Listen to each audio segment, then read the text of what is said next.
나 하나님 보좌를 딱 잡고 살아. 딱 잡고. 하나님 꼼짝마. 하나님 까불면 나한테 죽어.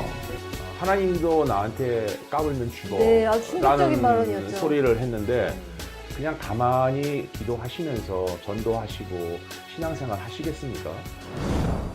호주살이 전문 방송 호주파 TV 시작하겠습니다. 안녕하세요, 주당입니다. 안녕하십니까, 한준희입니다. 네, 오늘 옆에 함께하고 계시는 한준희 목사님께서는 얼마 전 그 몰락 직전에 한국 개신교 탈출구는 있는가라는 제목으로 교민 언론 한화일보에 기고를 하셨어요. 그래서 그 글이 우리 한인 교민사회에 큰 파장을 일으키고 있고 많은 분들의 동감과 또 지지, 어떤 그런 것들을 끌어내고 있는 상황이라 저희가 긴급하게 한번 우리 목사님을 모셔봤습니다. 이 주제에 대해서 한번 얘기를 나눠보려고요. 네, 안녕하십니까. 네. 영광입니다. 네, 우리 한준희 모세한 목사님은 그 카스릴 호주 장로교회 담임 목사로 계시죠? 네. 네. 예전에는 네 이웃을 사랑하라 이런 것들이 어떤 성경이나 기독교 말씀의 어떤 대명사로 있었는데 이거를 갖다 요즘 패러디돼서 네 이웃을 전염시켜라. 네. 전염병을 옮겨라. 뭐 이런 조소 섞인 말들도 지금 많이 나오고 있고요. 네, 오마이뉴스에서 그런 기사 제목을 냈죠. 네네. 또 이런 제목도 있어요. 2020년 8월 한국에서 개신교는 사형 선고를 받았다. 뭐 이런 제목들도 나오고 있고, 그 제목이 이제 몰락 직전에 한국 개신교 탈출구는 있는가라는 이제 제목으로 글을 쓰셨는데 네. 어떻게 해서 이렇게 글을 어떤 마음으로 쓰시게 됐는지 좀 전반적인 처음 설명 좀 부탁드릴게요. 호주 교회에서 계속 일을 해오고 있지만 네. 한국 소식은 항상 열심히 듣고 있고요. 관심 네. 갖고 있고, 또 한국 개신교에서는 이러한 사회적 상황 또는 그 정치적 변화에 대해서 어떠한 생각을 갖고 있고 어떻게 행동을 하고 있고 또 사회 참여를 하는지 눈여겨서 계속 봐왔어요. 지난 20년, 30년 동안. 네. 그런데 지난 한 4, 5년 동안은 제가 참 속에서 이렇게 분노가 치밀어 오를 정도로 네. 한국 교회는 나름대로 기도하면서 나라를 위해서 이러는 거라고 하지만은 제가 알고 있는 성경, 제가 배운 신학, 그리고 제가 갖고 있는 상식선에서 볼 때 너무나 어긋나 있는 부분들이 많이 보여서 네. 그런 부분에 대해서 계속 생각을 해오다가 이번에 어떻게 이렇게 글을 쓰게 됐어요. 네. 그 전광훈, 저는 네. 분명히 목사로 해서는 안 된다고 그래서 분명히 밝혔습니다. 작년에 네네. 교단에서 목사직을 제명당한 사람이기 때문에 대한예수고 예, 장로회로부터 제명받았다. 계속 전광훈 목사라고 얘기를 하는 언론들이 저는 탐탁치가 않고요.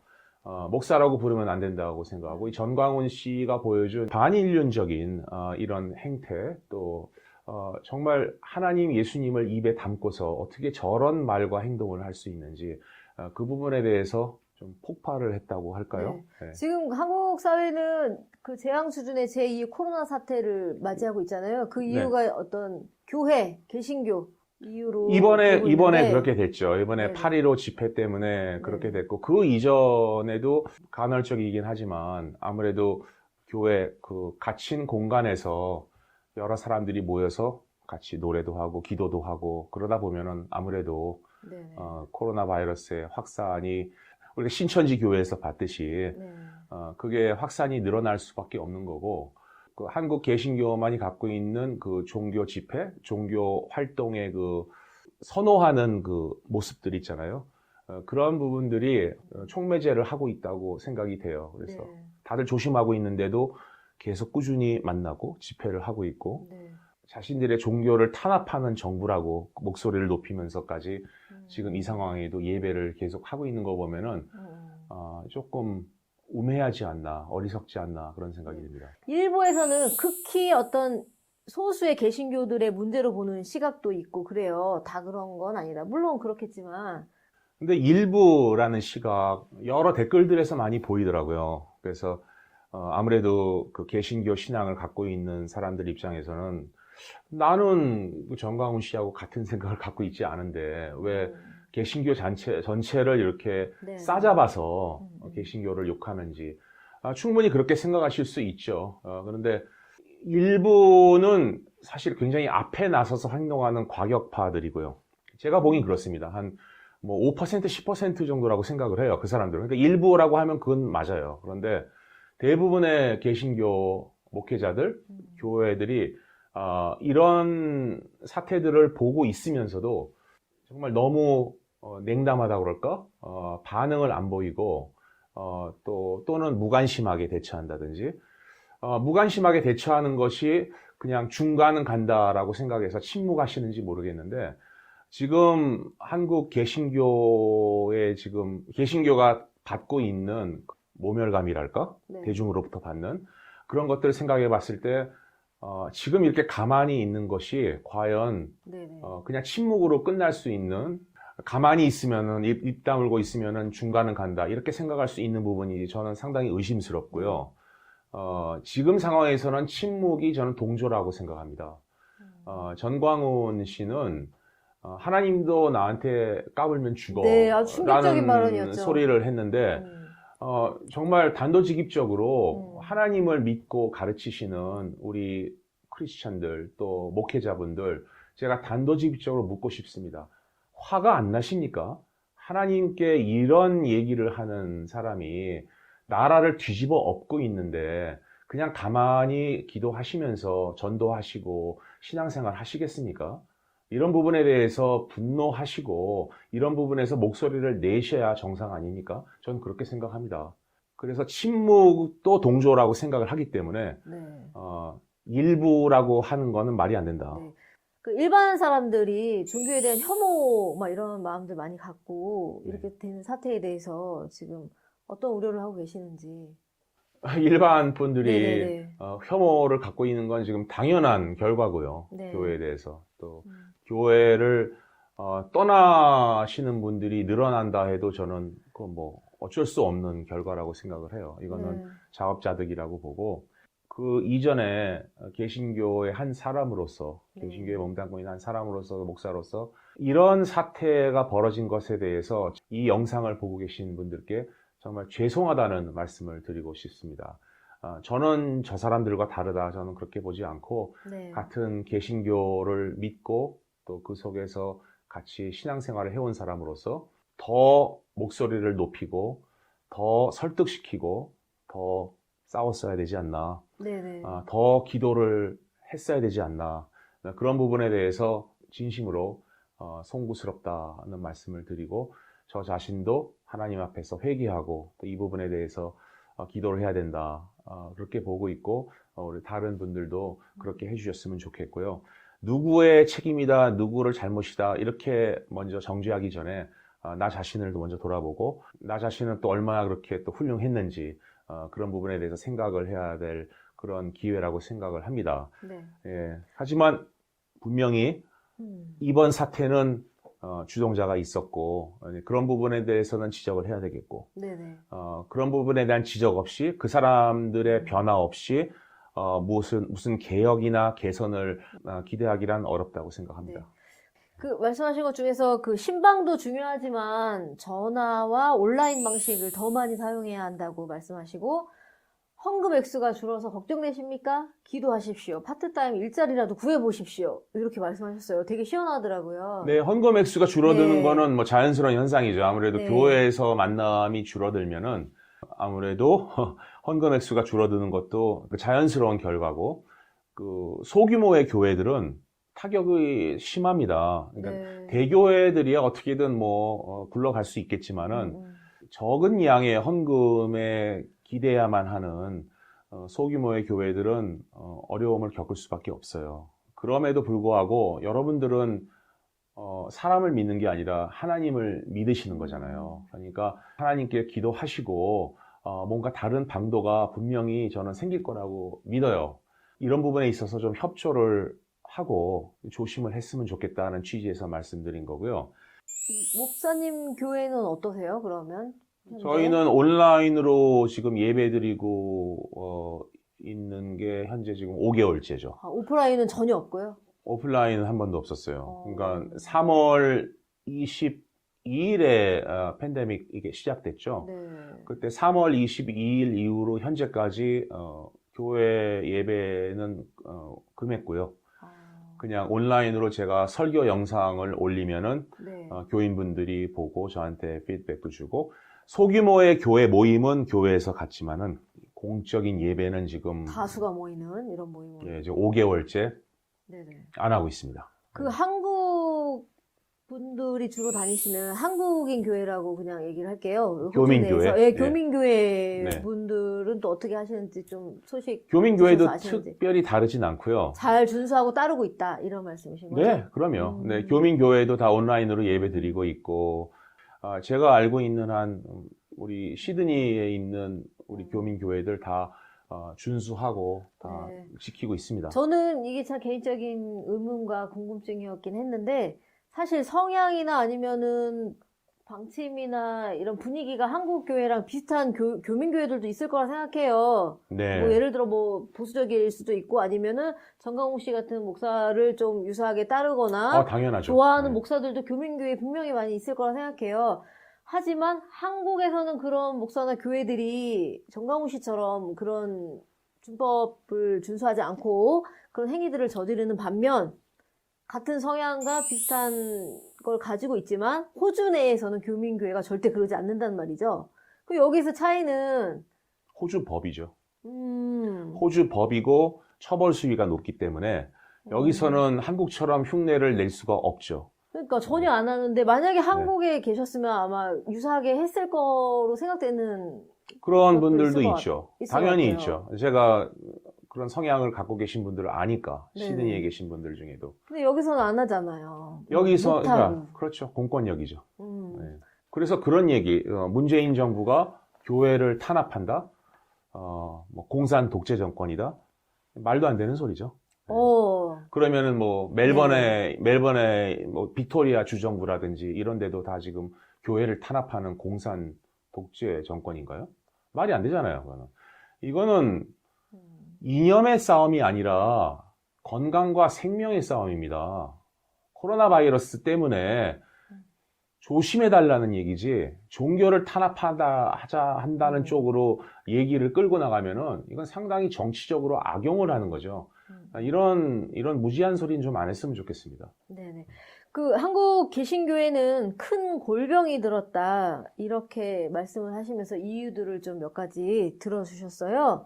그리고 그 중에서도 좀 제일 인상적으로 들렸던 말이 값싼 믿음에 대한 거. 네. 그 부분에 대해서 좀 얘기 좀 해주세요. 값싼 믿음이란 그 단어 자체가 오래전부터 들어왔었는데 이 부분을 강조해서 얘기했던 분이 한국의 김요한 목사라는 분이 있어요.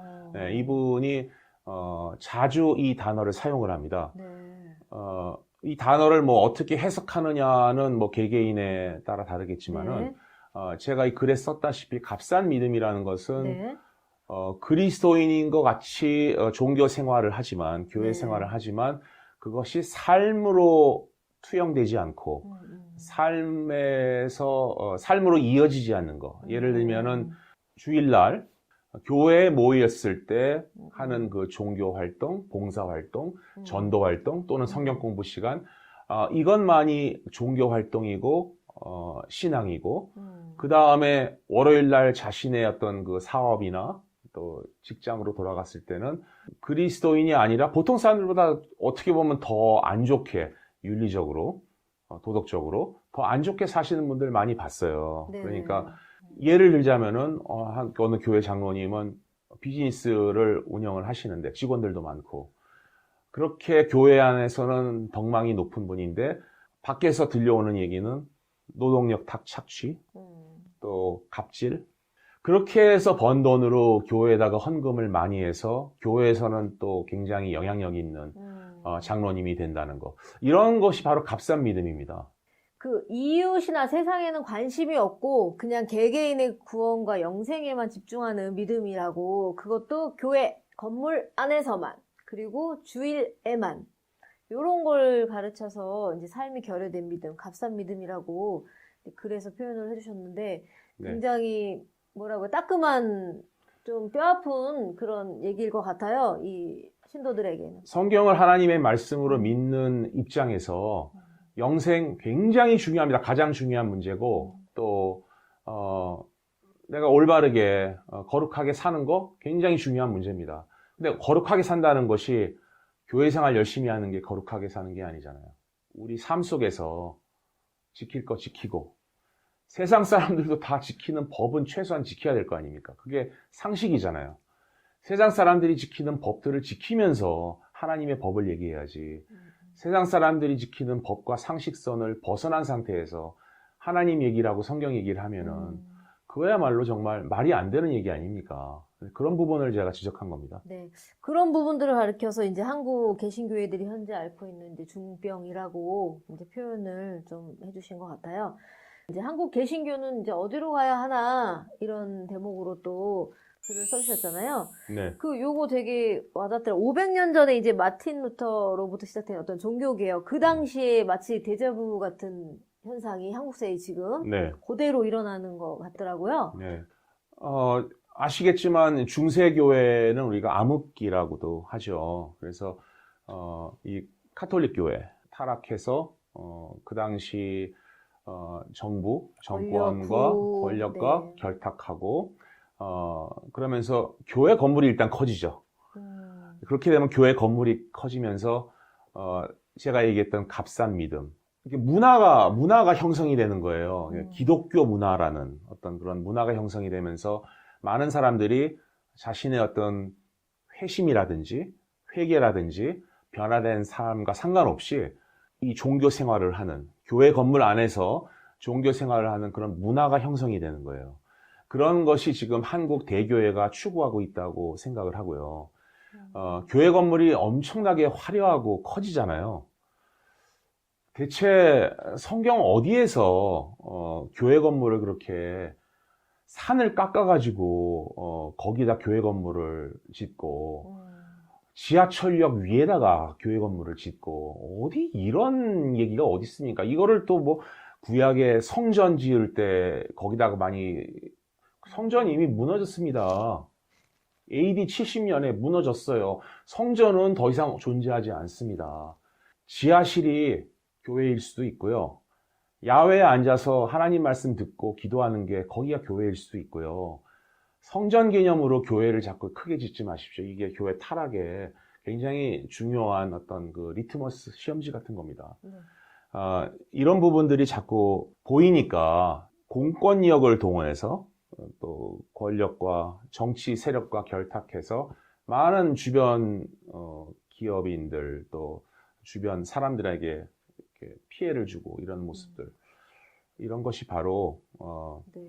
종교개혁이 필요한 한국이다 그렇게 생각을 한 것인데 3년 전에 네. 종교개혁 500주년이었을 때 네.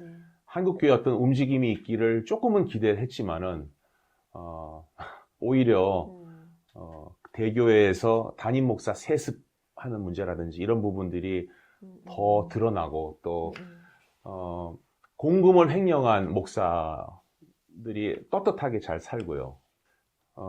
교회를 이제 떠난 은퇴 목사 또는 명예 목사들의 어떤 그 복지에 관한 부분들이 참 기가 막힐 정도로 화려하다, 사치스럽다. 이런 부분들이 종교개혁 500주년을 맞은 한국교회에서 보였기 때문에 개혁한다는 것이 참 요원하다라는 그런 취지에서 쓴 글이고요. 네네. 과연 한국교회 개혁이 있을 수 있을까? 이것이 내부에서 가능할까? 외부에서는 가능할까? 외부에서는 거의 힘들다고 보고요. 내부에서 그런 목소리가 나와야 되는데 그러려면은 현재 영향력이 있는 목사님들이 목소리를 좀 내주셔야 됩니다.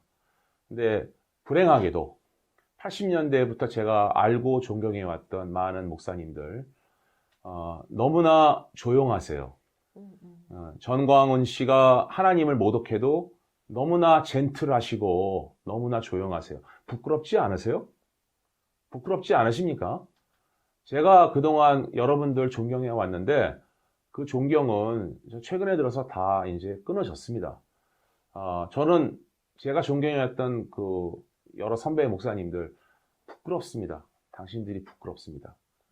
그 동네에서 제일 큰 건물은 교회, 뭐 이런 네. 식이더라고요.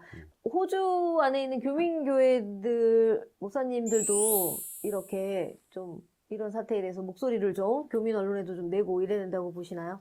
당연하죠. 근데 그런 분은 별로 보셨나요, 못 혹시? 봤어요.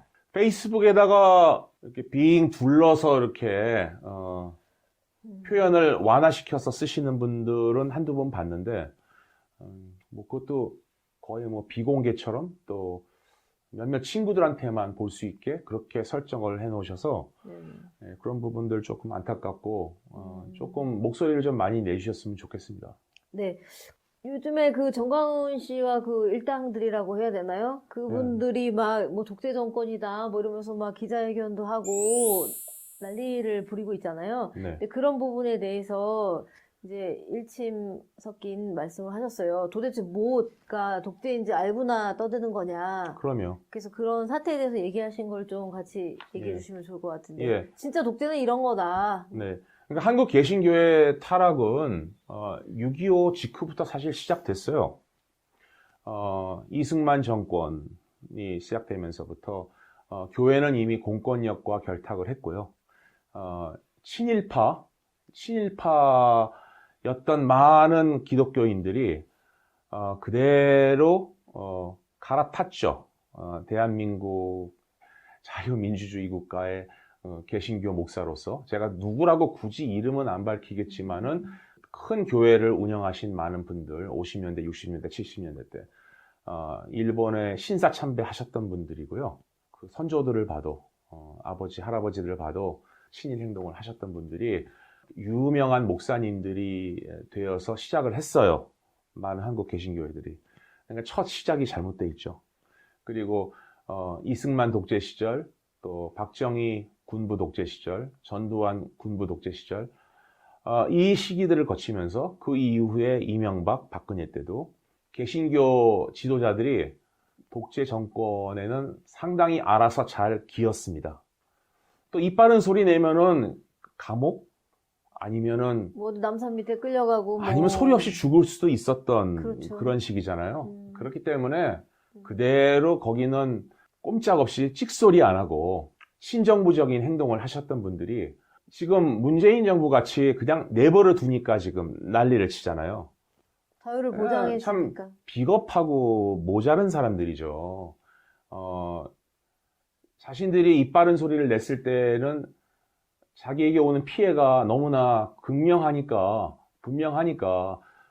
찍소리를 못 냈던 거고 지금은 무슨 소리를 내도 자기네들을 잡아가거나 자기네들이 피해를 받지 않으니까 오히려 그러한 정부들한테 독재라고 얘기하는 것 어불성설이고 부끄럽습니다. 그래서 이런 진짜 중평을 앓고 있고 그 해결책이 잘 보이지 않는 이 한국 개신교가 개혁될 수 있는 길이 있다면 무엇일지 한번. 솔직하게 말씀드리면은 개혁될 길이 보이지 않습니다. 지금 젊은 세대들이 교회로부터 완전히 등을 저버리게 할 수 있는 그러한 사태가 일어났잖아요. 과연 지금의 20, 30대들이 전도를 한다고 교회에 들어올까요? 그 사람들은 좋은 교회를 선별해서 찾는 것이 아니라 신천지나 정광훈 씨의 모습이나 이런 것들이 다 똑같이 한 덩어리로 개신교로 보이는 거예요. 그렇기 때문에 개신교는 씻을 수 없는 몰락의 네. 길에 빠져들었다고 생각하고요. 개혁이라는 것은 아까 말씀드렸다시피 영향력 있는 한국 교회를 그동안 이끌어온 지도자들이 개혁의 목소리를 내고 끌어갈 때 생길 수 있는 겁니다. 근데 그분들이 침묵을 지키고 있는 한 한국 교회는 개혁될 수가 없고요. 제가 빛과 소금으로 사는 소규모 교회들 몇 군데 제가 소개해드렸어요. 그래서 홍수라든지 네. 또는 산불이라든지 어떤 재난이 생겼을 때 코로나 사태 이랬을 때 자기네들도 힘든 교회인데 그런데도 불구하고 주변의 사람들 또는 집이 없는 사람들을 도와주고 또 물심양면으로 지원을 해주고 마스크를 만들어서 공짜로 네네. 공급해주고 이런 분들, 이런 교회들, 이런 크리스찬들이 많이 늘어나야 된다고 생각을 해요. 그래서 그런 교회들이 교민사회에도 있었으면 좋겠고 네네. 제가 잘 알지는 못하지만 또 그런 교민교회들이 있을 수도 있겠죠. 네네.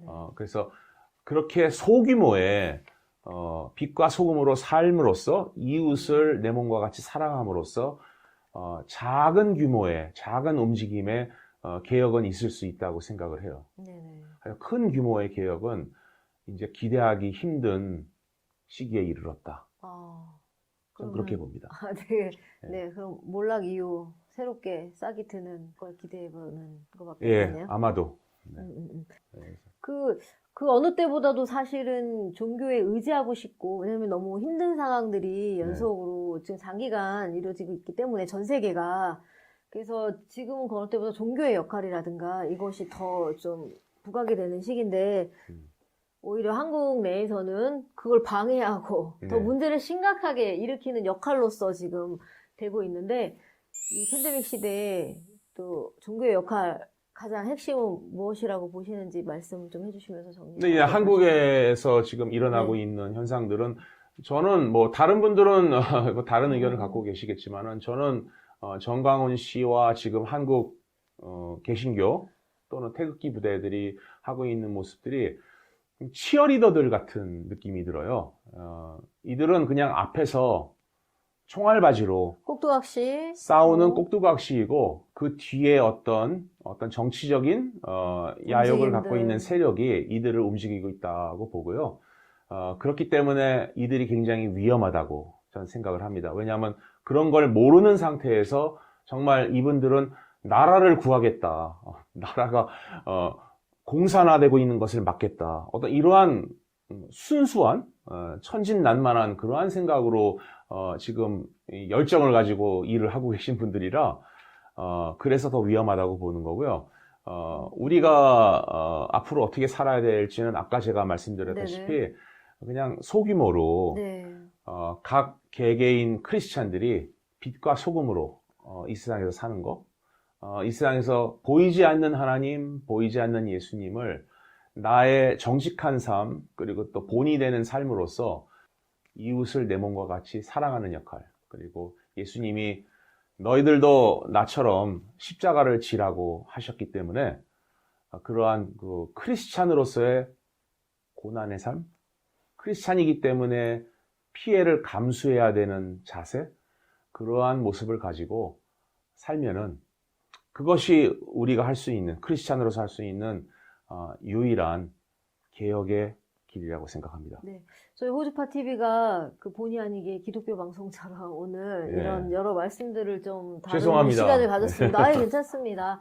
그 우리 한준희 목사님의 이 기곡을 몰락 직전에 한국 개신교 탈출구는 있는가, 이 글의 전 글을 다 보시고 싶은 분들은 뭐 구글이나 한화일보 이런 데 한화일보나 검색하시면 될것 아이탭에서 같고, 한화일보 검색하시면은 네. 제 이름 검색하셔도 나옵니다. 아니면 저희 유튜브 이제 올리게 되면 그 밑에다가도 복사해서 글을 네. 갖다 전문을 링크 걸어서. 예, 링크나 네. 전문을 또 올리는 걸로. 그래도 우리 호주 교민 사회에는 한준희 목사님 같은 목회자분 깨어있는 분이 계셔서 부끄럽습니다. 다행이라는 생각이 들고요. 앞으로도 많은 이렇던 부조리한 일들에 앞장서서 목소리 좀 내주시고 하고 있으면 좋겠습니다. 네, 알겠습니다. 오늘 나와주셔서 감사합니다.